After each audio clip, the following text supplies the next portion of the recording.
اگر میں آپ سے کہوں کہ اس وقت دنیا کی سب سے خطرناک جنگ نہ یوکرین میں لڑی جا رہی ہے نہ مشرق وسطیٰ میں، بلکہ ایک ایسی جگہ پر جہاں نہ دھماکے سنائی دیتے ہیں نہ ٹینک نظر آتے ہیں، تو شاید یقین کرنا مشکل ہو، لیکن حقیقت یہ ہے کہ آج دنیا کی دو سب سے بڑی طاقتیں یونائٹڈ اسٹیٹس اور چائنا ایک ایسی جنگ میں مصروف ہیں جس کا نتیجہ آنے والے کئی عشروں تک پوری دنیا کی سیاست، معیشت اور ٹیکنالوجی کا رخ طے کرے گا۔ اور حیرت کی بات یہ ہے کہ اس جنگ کا مرکز کوئی ایٹمی ہتھیار نہیں بلکہ ناخن سے بھی چھوٹی ایک چیز ہے، مائکرو چپ۔ یہ وہ چیز ہے جو آپ کے موبائل فون سے لے کر جنگی جہاز تک، بینکنگ سسٹم سے لے کر سیٹلائٹ تک ہر جدید نظام کے اندر خاموشی سے کام کر رہی ہے۔ اگر ایک دن کے لیے مائکرو چپ کی سپلائی رک جاتی ہے تو دنیا کی فیکٹریاں سست پڑ سکتی ہیں، گاڑیوں کی پیداوار رک سکتی ہے، انٹرنیٹ کی رفتار متاثر ہو سکتی ہے اور کئی ملکوں کی معیشت کو جھٹکا لگ سکتا ہے۔ یہی وجہ ہے کہ آج مائکرو چپ صرف ایک صنعتی پرزہ نہیں رہی بلکہ طاقت کی ایک نئی علامت بن چکی ہے۔ کبھی دنیا کی طاقت کا معیار سونا تھا، پھر تیل بنا، اور اب ماہرین کہتے ہیں کہ 21ویں صدی میں اصل طاقت ان ملکوں کے پاس ہوگی جو ایڈوانس چپ بنا سکتے ہوں۔ یہی وہ مقام ہے جہاں امریکہ کو خطرہ محسوس ہوا کہ اگر چین نے ٹیکنالوجی میں مکمل برتری حاصل کر لی تو دنیا کا طاقت کا توازن بدل سکتا ہے، کیونکہ چین صرف سستی مصنوعات بنانے والا ملک نہیں رہا بلکہ اب وہ artificial intelligence, super computers, electric vehicles اور ملٹری سسٹم میں تیزی سے آگے بڑھ رہا ہے۔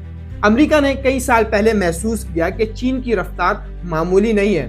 چینی کمپنیاں صرف مقامی مارکیٹس تک محدود نہیں رہی بلکہ دنیا بھر میں اپنا اثر بڑھانے لگی، خاص طور پر جب ہواوے نے ٹیلی کمیونیکیشن کے شعبے میں حیران کن ترقی دکھائی تو امریکہ میں خطرے کی گھنٹیاں بجنے لگی۔ ایک وقت آیا جب امریکہ نے اس کمپنی پر پابندیاں لگا دی، اس کے لیے ایڈوانسڈ امریکی ٹیکنالوجی تک رسائی محدود کر دی اور اتحادی ممالک پر بھی دباؤ ڈالا کہ وہ اس کے نیٹ ورک سے دور رہیں۔ امریکہ کا موقف تھا کہ مستقبل کے کمیونیکیشن سسٹمز اگر چین کے اثر میں چلے گئے تو یہ صرف کاروباری نہیں بلکہ اسٹریٹجک مسئلہ بن جائے گا۔ لیکن اصل جنگ اس وقت زیادہ واضح ہوئی جب امریکہ نے صرف کمپنیوں پر پابندی لگانے کے بجائے چپس تک رسائی محدود کرنا شروع کی۔ جدید مائکرو چپس بنانے کے لیے نہایت پیچیدہ مشینیں درکار ہوتی ہیں اور ان میں سب سے اہم مشین چند مخصوص کمپنیوں کے پاس ہے۔ ان میں سے سب سے نمایاں نام ہے ASML کا، جو ایسی مشینز بناتی ہے جن کے بغیر دنیا کی جدید ترین چپس تیار نہیں ہو سکتی۔ امریکہ نے کوشش کی کہ یہ جدید مشینز چائنا تک نہ پہنچ سکے، کیونکہ اگر چین کو یہ ٹیکنالوجی مل جاتی ہے تو وہ بہت تیزی سے چپ سیلف سفیشنسی حاصل کر سکتا ہے۔ یہاں سوال پیدا ہوتا ہے کہ آخر ایک چپ میں ایسی کیا بات ہے؟ حقیقت یہ ہے کہ جدید چپ جتنی چھوٹی ہوتی جا رہی ہیں اتنی ہی طاقتور بنتی جا رہی ہیں۔ چند نینو میٹر کی چپ زیادہ ڈیٹا پروسیس کر سکتی ہیں، کم بجلی استعمال کرتی ہیں اور آرٹیفیشل انٹیلیجنس جیسے سسٹم کے لیے ضروری ہے۔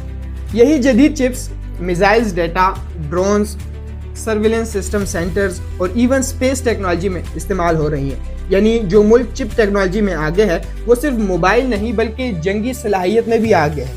چین نے جب دیکھا کہ اس کی رسائی محدود کی جا رہی ہے تو اس نے اپنے داخلی صنعت پر غیر معمولی سرمایہ لگانا شروع کیا۔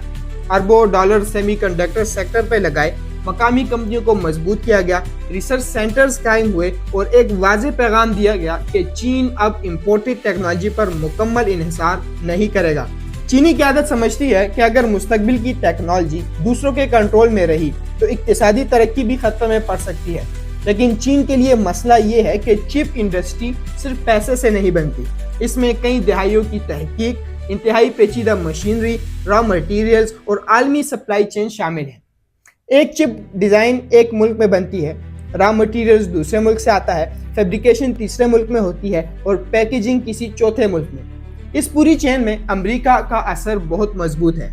یہی وجہ ہے کہ امریکہ صرف اپنے قوانین سے بھی دنیا کی بڑی سپلائی چین کو متاثر کر سکتا ہے۔ اس پوری کہانی میں ایک اور انتہائی مقام ہے، تائیوان۔ دنیا کی ایڈوانس چپ کا بڑا حصہ وہاں تیار ہوتا ہے، خاص طور پر TSMC کے ذریعے۔ یہی کمپنی دنیا کی کئی بڑی ٹیک کمپنیوں کے لیے چپس بناتی ہے۔ اسی لیے تائیوان صرف ایک جزیرہ نہیں بلکہ عالمی معیشت کی نبض بن چکا ہے۔ اگر تائیوان میں کسی قسم کا بحران پیدا ہوتا ہے تو دنیا بھر کی ٹیکنالوجی انڈسٹری متاثر ہو سکتی ہے۔ اسی وجہ سے تائیوان کو بعض اینالسٹ دنیا کا سب سے حساس اسٹریٹجک پوائنٹ قرار دیتے ہیں۔